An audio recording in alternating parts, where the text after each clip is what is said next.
In the grim darkness of the far future where humanity struggles against threats that defy comprehension, there exist warriors whose legends stretch back 10,000 years. While the Imperium of Man celebrates its space marines and remembers its primarchs, the Aeldari, those ancient beings who once ruled the galaxy, venerate figures whose mastery of warfare transcends anything the younger races can comprehend. Among these legendary warriors, one stands apart from all others. His name carries the weight of an empire's salvation, spoken with reverence across every craft world that sails the void. He is Asurmen, the Hand of Asuryan, and he was the first. The story of how Asurmen came to be cannot be told without understanding what he saved his people from. To comprehend the Phoenix Lord who taught all others, we must first witness the cataclysm that birthed the necessity for his existence. This is not simply the tale of a warrior, but the story of how discipline became salvation, how focused violence preserved a dying race, and how one individual's vision created a legacy that endures across millennia. Before we delve into Asurmen's transformation from mortal Aeldari into something approaching myth, we need to understand what the Aeldari were and, more importantly, what they became in their darkest hour. The galaxy remembers the fall of the Aeldari as a cautionary tale, a warning against excess carved into the very fabric of reality itself. But for those who survived it, the fall was not merely history. It was the furnace that forged their entire civilization anew. 60 million years before the Imperium of Man took its first gasping breaths, the Aeldari stood unchallenged as masters of the galaxy. After the apocalyptic war in heaven against the Necrons and their Catan star gods, the Aeldari emerged victorious but forever changed. They inherited a galaxy scoured clean of competition, their only remaining challenge being one of their own creation. What to do with eternity when there are no more battles to fight? The Aeldari psyche operates at an intensity that human consciousness cannot comprehend. Where a human might feel pleasure, an Aeldari experiences ecstasy. Where a human feels sorrow, an Aeldari drowns in despair. This emotional depth, coupled with psychic abilities woven into their very souls, made them capable of achievements that seemed like sorcery to lesser races. They could manipulate matter with thought, traverse dimensions with a step, and create wonders that defied the laws of physics themselves. But that same intensity became their undoing. With no external threats to focus their attention, the Aeldari turned inward. They began pursuing sensation for its own sake, seeking ever more extreme experiences to stave off the boredom of immortality. What started as artistic expression and philosophical exploration gradually devolved into something darker. Their civilization, built on countless worlds at the heart of what would become the Eye of Terror, transformed into a galaxy-spanning orgy of excess. Pleasure cults formed, each one dedicated to experiencing sensation in ways that grew progressively more extreme and disturbing. What had once been a race of artists and warriors and philosophers became hedonists whose depravity knew no bounds. They tortured slaves not merely for information, but for the aesthetic appreciation of pain itself. They created art from suffering, composed symphonies from screams, and sought perfection in degradation. Not all Aeldari participated in this descent. Some, derided as primitives by their decadent kin, fled to the galactic rim aboard massive colony ships. These exodites, as they came to be called, rejected the technologies and comforts of the Empire in favor of a simpler existence on harsh frontier worlds. Others remained but tried to warn of the danger they sensed building in the warp, prophets crying out to an audience too drunk on sensation to care about the future. Among those who stayed, a few felt the approaching doom with crystalline clarity. They were the ones whose psychic gifts allowed them to perceive the terrible thing taking shape in the immaterium, fed by generations of Aeldari excess.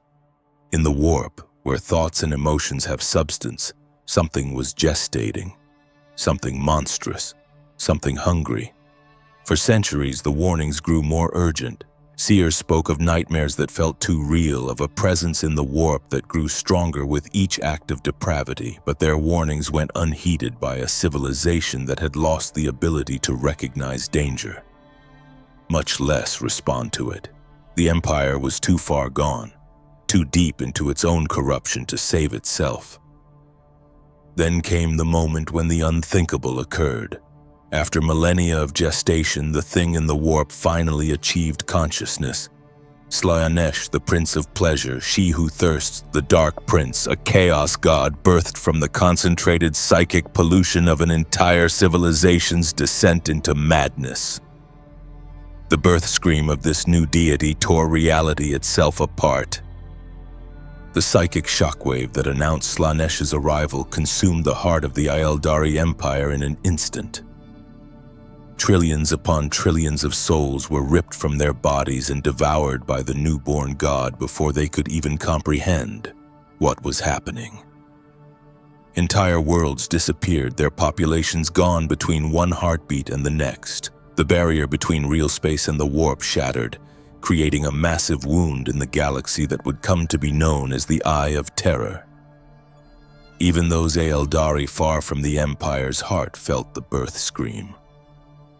Craft worlds fleeing through the void found themselves overtaken by the psychic tsunami, their populations torn from existence despite being light years from the epicenter. The few who survived did so either through luck, through wraithbone hulls that provided some protection, or through sheer distance from the devastation. The Aeldari, who had ruled the galaxy for millions of years, were reduced to scattered refugees in a single catastrophic moment. Their gods were slaughtered by the newborn Slaanesh, their empire transformed into demon worlds, their infinite future replaced with the certainty of extinction. Every Aeldari soul now belonged to Slaanesh, doomed to be claimed by the Dark Prince upon death for an eternity of torment. This was the reality into which a new philosophy of survival would have to be born. This was the crucible that would forge the first Phoenix Lord.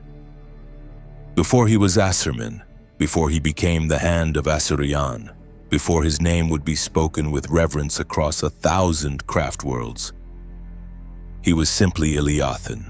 Born on the world of Iliathan, he lived what he himself would later describe as an unremarkable life. The chronicles say his existence was boring, a detail that seems almost absurd when considering what he would become, but perhaps that very ordinariness made his transformation all the more remarkable. Iliathan was one of countless Aeldari worlds, neither particularly important nor particularly isolated. Iliathan went about his days like any other citizen of the Empire, pursuing whatever interested him at the moment with the casual intensity that characterized his species. But unlike many of his peers, Iliathan possessed something rare in those final days of the Empire: skepticism. When the prophets began speaking of doom, when the Exodite movement gained momentum among those few who sensed the coming catastrophe, Iliathan did not believe them. He was rational, practical, unwilling to abandon civilization based on what seemed like superstitious fear-mongering. His brother Tethesis felt differently. Tethesis wanted to join the Exodites, to flee to the galactic rim and start anew on some primitive world far from the Empire's heart.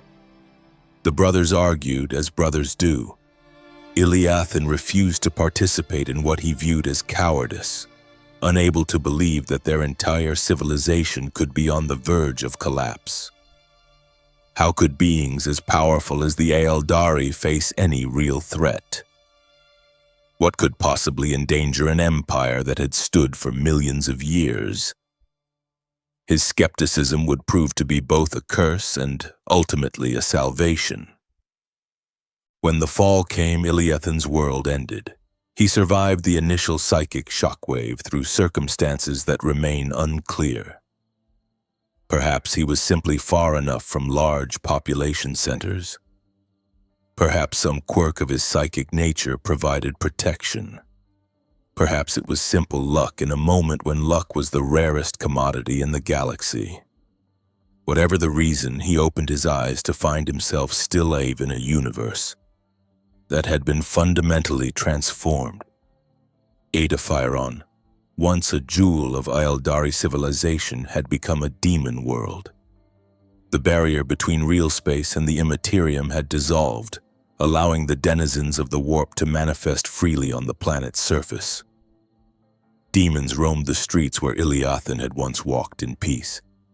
The sky itself had torn open, revealing the swirling madness of the warp beyond. Every shadow held something that hungered for Aeldari souls. Every corner concealed horrors that defied description. Against all odds, Tethys had also survived. The brothers found each other amidst the ruins of their world and began a desperate struggle for survival. This was no longer a philosophical disagreement about whether to abandon civilization. This was pure, primal survival against entities that existed to torment and devour. Every day brought new horrors, new close calls with things that should not exist in material reality. The brothers fought together, scavenged together, hid together. They watched other survivors fall to the demons, witnessed their souls torn from dying bodies and dragged screaming into the warp. They learned that death no longer meant simple oblivion for the Aeldari, but an eternity of suffering as playthings for she who thirsts. This knowledge changed something fundamental in Iliathin. It gave him purpose, where before he had only skepticism. Survival on a demon world required more than luck. It demanded discipline, focus, the ability to compartmentalize terror and function despite overwhelming odds. Iliathan discovered he possessed these qualities in abundance. More importantly, he began to understand something crucial. The demons were manifestations of pure emotion and desire, creatures of excess who embodied the very qualities that had destroyed the Aeldari Empire. To fight them effectively required becoming their opposite: controlled, focused, disciplined. This realization would become the seed from which the entire philosophy of the Aspect Warriors would grow. The brothers' struggle continued for months or perhaps years. Time had little meaning on a world where reality itself had become unstable. But eventually they encountered other survivors.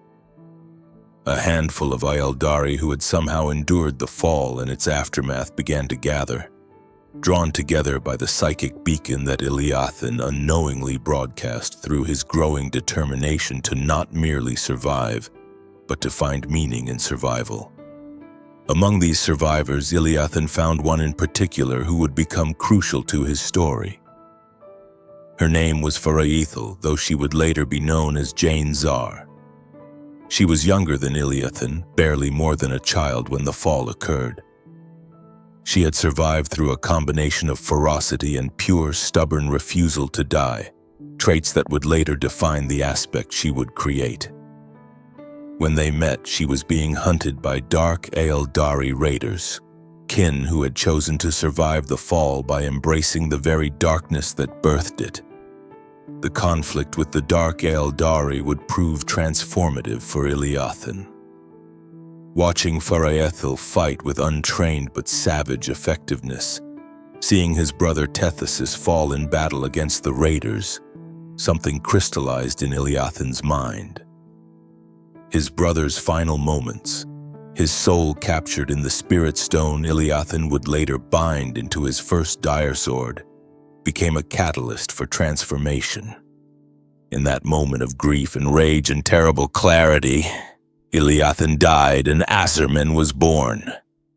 The name meant Hand of Asuryan, invoking the Phoenix King, chief among the Aeldari gods. It was a declaration of purpose, a statement that he would become an instrument of divine will in protecting what remained of his people. He took Fariathil as his first student, renaming her Jain Zar, and together with the other survivors, they fled Aeldari through the webway. Their destination was a barren moon, a lifeless rock with no strategic value, no resources, nothing to recommend it except that it was far from the eye of terror and uninhabited. Asurmen named this place Asurya, and upon its dead surface, he would plant the seed of the Aeldari's salvation. The survivors who gathered on Asur numbered perhaps a few hundred, a pitiful remnant of a race that had once counted its population in the trillions. They had escaped the fall, but escape was not the same as survival. Every Aeldari carried the knowledge that their soul now belonged to Slaanesh, that death meant an eternity of torment at the hands of the entity their civilization had birthed. The psychological weight of this reality was crushing. Many of the survivors wanted nothing more than to flee as far as possible from anything that reminded them of their lost empire. But Asurmen understood that running was not enough. The Aeldari psyche, with its capacity for intense emotion and obsessive focus, had created Slaanesh. Those same qualities would draw the Dark Prince's attention regardless of physical distance. The only way to protect themselves was to change how they experienced those emotions, to create a structure that would allow them to feel deeply without losing themselves to excess. This was the genesis of the path, the rigid code of behavior that would come to define Craftworld Aeldari society. But Asurmen did not begin with the complete philosophy. He began with what he knew: war. Fighting had kept him alive on the demon world. Disciplined violence had protected him when raw emotion would have led to death. He understood that warriors would be needed to defend the survivors, and that those warriors would need to be unlike anything the Aeldari had produced before. The old Aeldari approach to warfare had been characterized by the same intensity and lack of restraint that defined all aspects of their civilization. Warriors fought with passion, with artistry, with an aesthetic appreciation for violence that made each battle a performance. This approach had been effective when backed by overwhelming numbers and technological superiority, but the Aeldari no longer possessed those advantages. Asurmen's new approach was revolutionary in its simplicity. Compartmentalize. Instead of bringing one's entire self to battle, instead of allowing the bloodlust and fury and terrible joy of combat to consume the warrior completely, one would create a war mask. This mask would contain all the violent impulses, all the necessary savagery, but it could be put on and taken off. A warrior would become a warrior completely when needed, then return to civilian life when the battle ended. This was more than a practical technique. It was a philosophical revolution. By teaching his students to separate their warrior self from their civilian self, Asurman provided a template for how the Aeldari could experience any intense emotion safely. The path of the warrior would become the first and most dramatic example, but it would eventually be joined by the path of the seer, the path of the artisan, and countless others. Each path offered a way to pursue excellence with Aeldari intensity while maintaining the discipline necessary to avoid being consumed by that intensity. On that barren moon, in a temple constructed from wraithbone summoned through psychic effort, Asurmen established the first aspect shrine. He called it the Shrine of Asur, and within its walls he began training his students in what would become known as the Dire Avenger aspect. The name itself was significant. Avengers, not merely warriors, they would stand as guardians of what remained of the Aeldari race, protectors against all threats, embodying the focused determination that had allowed Asurman himself to survive. The training was unlike anything the Aeldari had experienced before. Previous martial instruction had focused on individual excellence, on developing one's personal style and flair. Asurmen's teachings emphasized discipline, coordination, the suppression of ego in favor of tactical effectiveness. His students learned to fight as a unit, each warrior a precisely calibrated component in a larger whole. They practiced the same movements thousands of times, until they could execute them perfectly without conscious thought.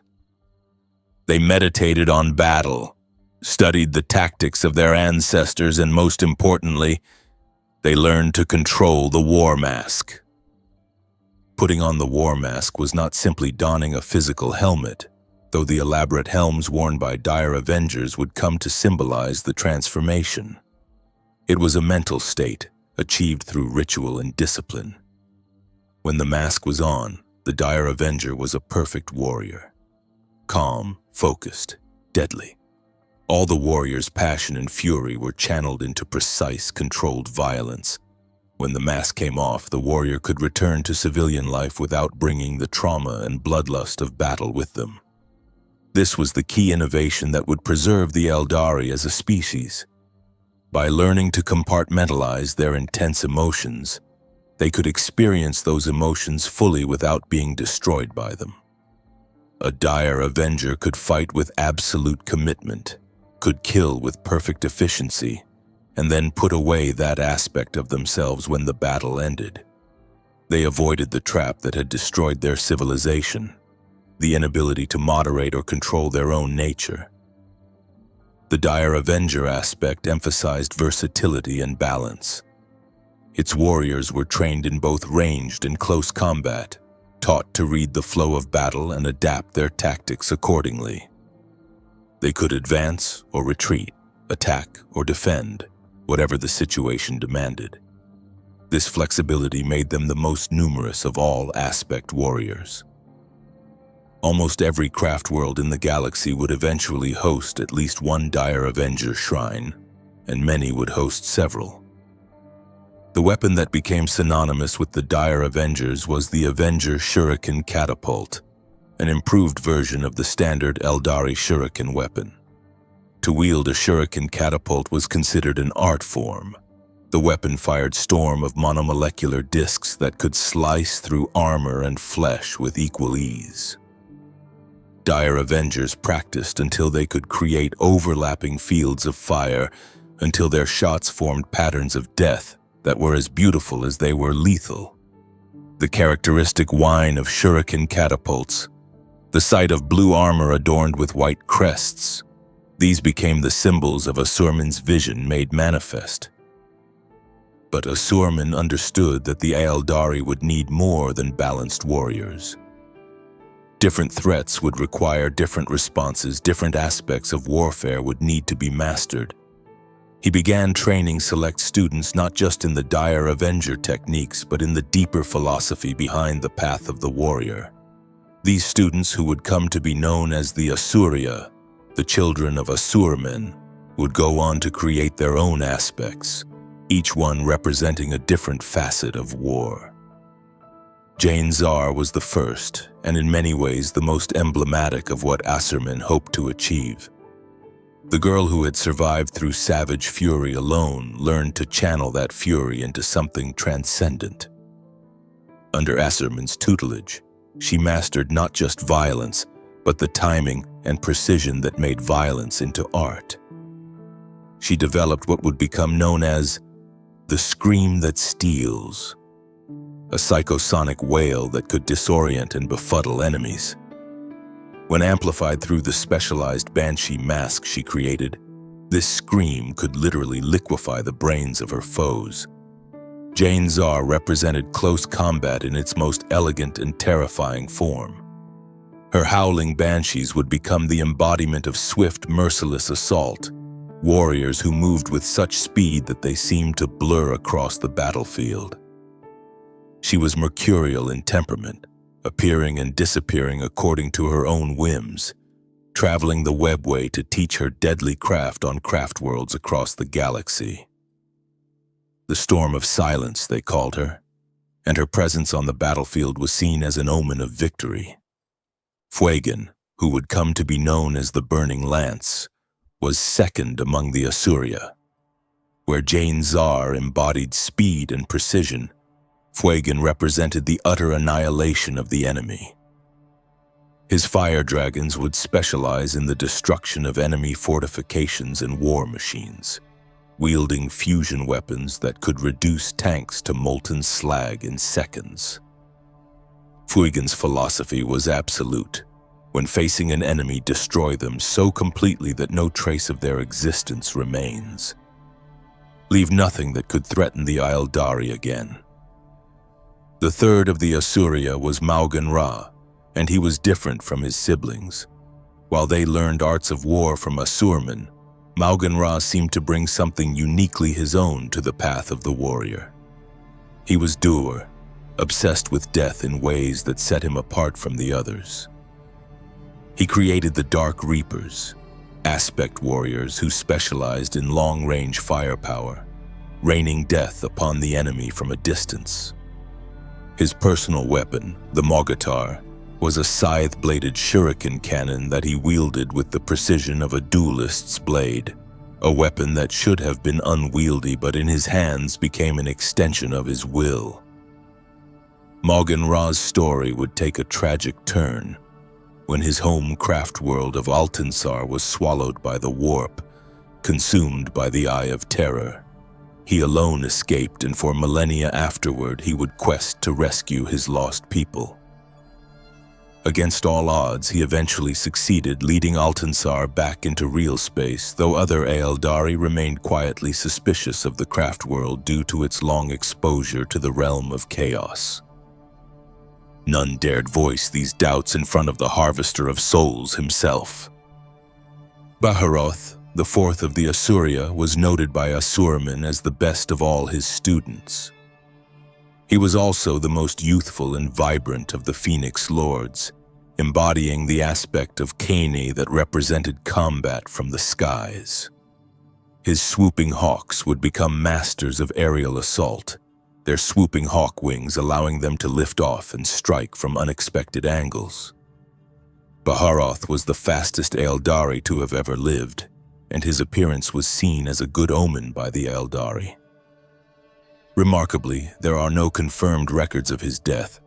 It's possible he still exists in his original body, making him one of the oldest living beings in the entire galaxy. Karandras, the Shadow Hunter, was unique among the Phoenix Lords in that he was not initially trained by Asurmen. Instead, he studied under Ra, who was himself one of the Asurya but who would eventually fall to darkness. When Ra turned traitor, becoming what the Aeldari now call the Fallen Phoenix, Karandras took up the mantle of the Striking Scorpions, warriors who embodied strength, stealth, and the surprise attack. He is perhaps the most mysterious of all Phoenix Lords, his true nature and motivations hidden even from his fellow warriors. Each of these Asurya, and others besides, took what they learned from Asurmen and created something new. They traveled the stars, founding shrines on craft worlds throughout the galaxy, teaching their respective aspects to any who felt the call to walk the path of the warrior. Over millennia, their teachings would evolve and branch, creating new aspects and sub-aspects, but all of them traced their lineage back to that first shrine on Asur, to the Hand of Asuryan who taught them how to be warriors without being consumed by war. Asurman himself traveled more than any other Phoenix Lord, visiting more craft worlds, founding more shrines, teaching more students. His Dire Avengers became the most common aspect for a reason. They represented the core philosophy of the path of the warrior in its purest form. Balanced, disciplined, effective. Where other aspects were specialized tools, the Dire Avengers were the foundation upon which all else was built. The question of how Phoenix Lords achieved their seeming immortality is one of the great mysteries of Aeldari technology and spirituality. When a Phoenix Lord falls in battle, Their spirit does not journey to the infinity circuit of their craft world.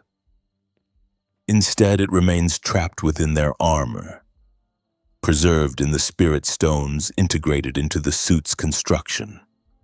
This armor becomes a vessel containing not just one soul, but the accumulated experiences and personalities of every warrior who has ever worn it. When an exarch proves worthy through skill, through dedication, through some ineffable quality that resonates with the armor's spirit, they may don the Phoenix Lord's wargear. The moment they do, their individual identity begins to merge with the composite being contained within the armor. They become the Phoenix Lord, their consciousness subsumed into the greater whole, adding their experiences to the accumulated wisdom, while the dominant personality of the original Phoenix Lord reasserts itself. In this way, each Phoenix Lord is both one being and many.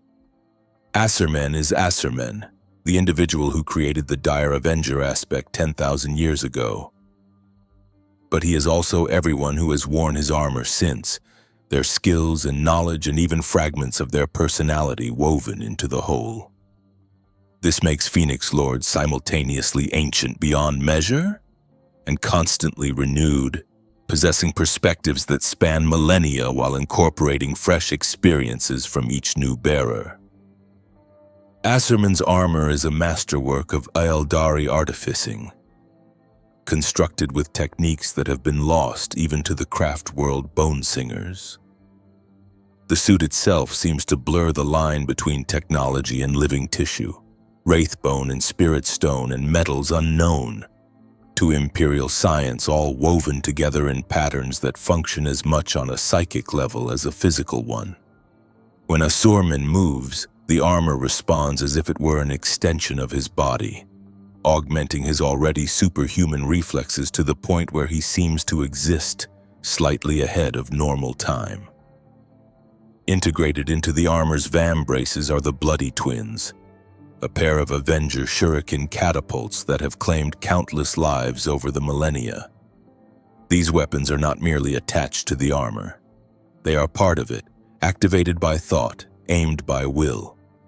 When Asurman enters battle, the Bloody Twins speak with a distinctive whine that his enemies have learned to dread, each discharge sending storms of monomolecular death downrange with perfect accuracy. But it is Asurman's dire sword that truly sets him apart. The Sword of Asur was the first dire Zord ever created, the prototype from which all others would be copied. It is a massive power blade of ancient design, imbued with psychic energy that makes it deadly to more than just the physical body. The sword's most important feature is the spirit stone mounted in its hilt, a stone that contains the soul of Tethesis, Asurman's brother who fell during the desperate battles following the fall. By binding his brother's soul into his weapon, Asurman ensured that Tethesis would continue fighting against the forces of chaos for all eternity. Every time the Sword of Asur is drawn, Tethesis's fury joins with Asurman's own, the two brothers united in purpose across the barrier of death itself. The sword can be wielded one-handed or two-handed, allowing Asurmen the flexibility to fight with both Bloody Twins blazing or to commit to devastating close combat strikes. When the Sword of Asur cuts through an enemy, it does more than simply cleave flesh and armor.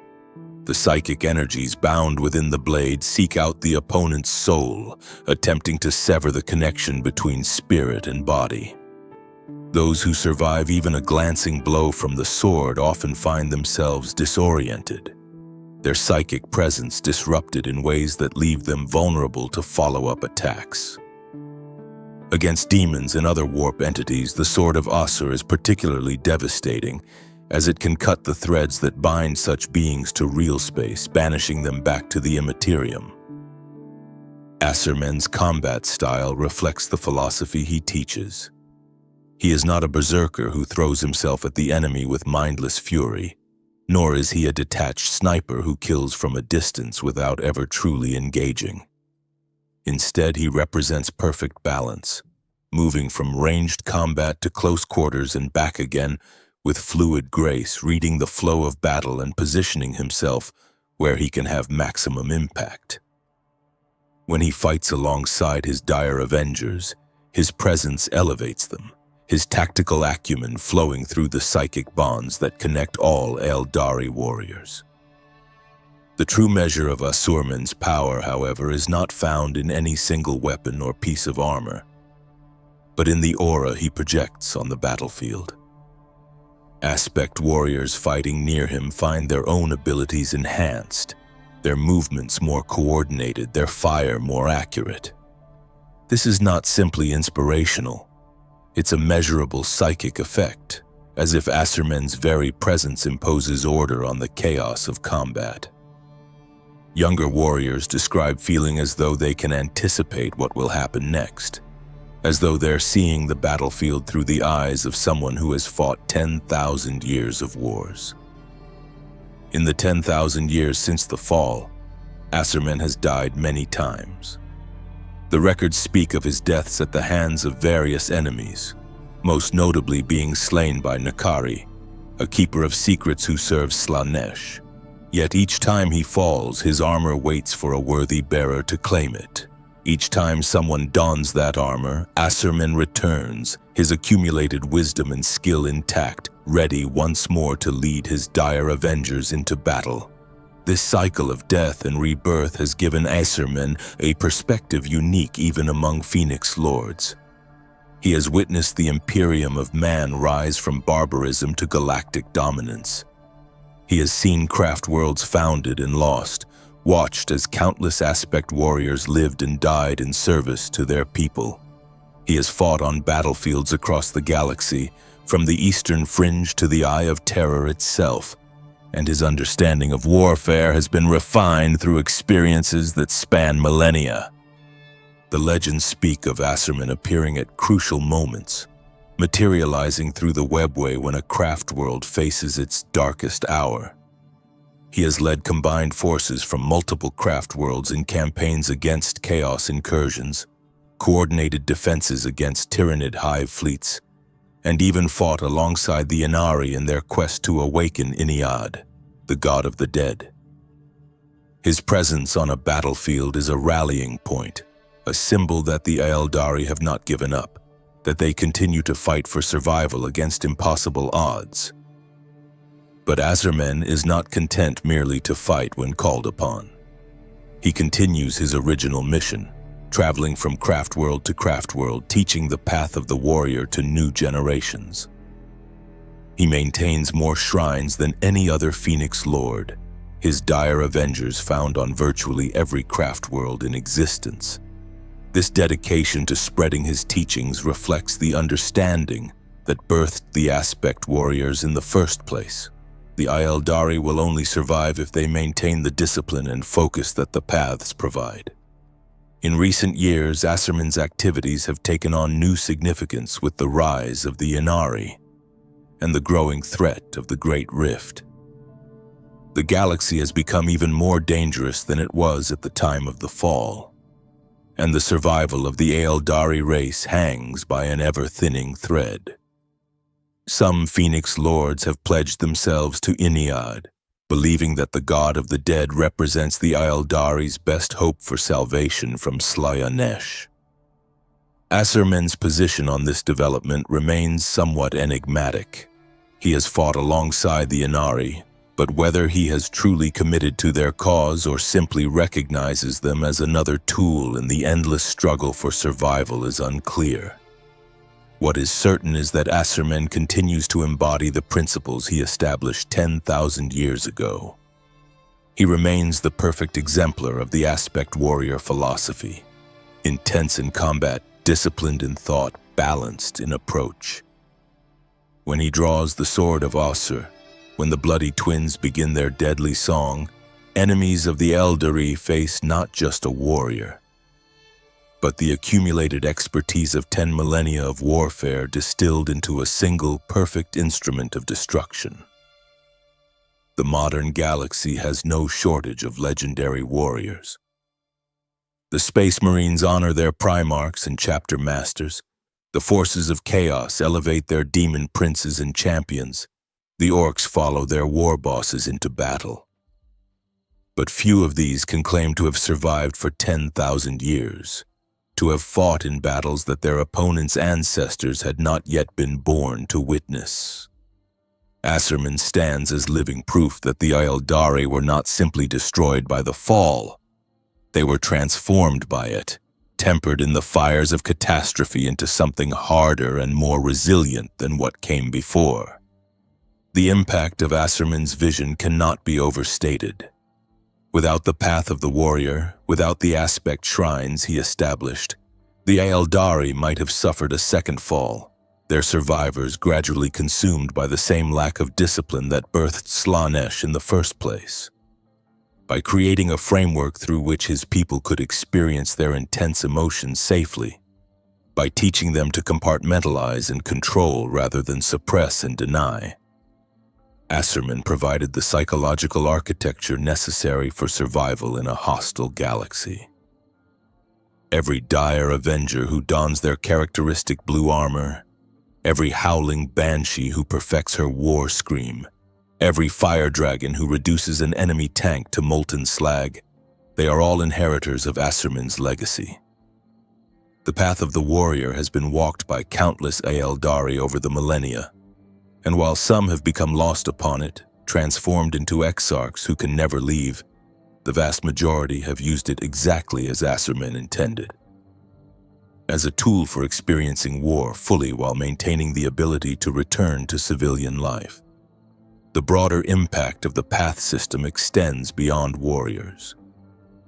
The same principles that Asurmen applied to combat have been adapted to every aspect of Aeldari life.